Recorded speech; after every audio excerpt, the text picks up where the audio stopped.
उन्हाळ्यामध्ये कोणतं लसीकरण करायला पाहिजे ह्याच्याविषयी माहिती बघणार आहे.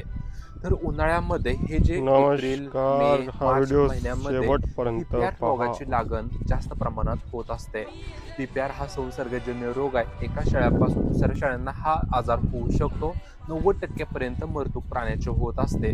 तर त्यासाठी तुम्ही पीपीआरचे लसीकरण उन्हाळ्यामध्ये करणं खूप महत्त्वाचं आहे.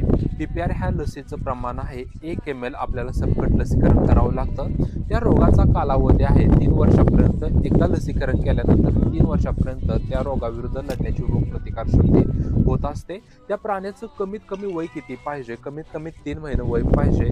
3 महिन्यापासून तुम्ही वरच्या प्राण्यांना सगळ्यांना लसीकरण करू शकता. प्रत्येक प्राण्याला 1 ml इंजेक्शन करायला पाहिजे. पीपीआर रोगाची लागण झाल्यानंतर कोणकोणती लक्षणं दिसतात? त्या प्राण्याला भरपूर ताप आलेला असतो, जुलाब असते, सर्दी असते, प्राणी खाणं पिणं कमी करत असतो. पीपीआर रोगाची लागण झाल्यानंतर आपण कोणता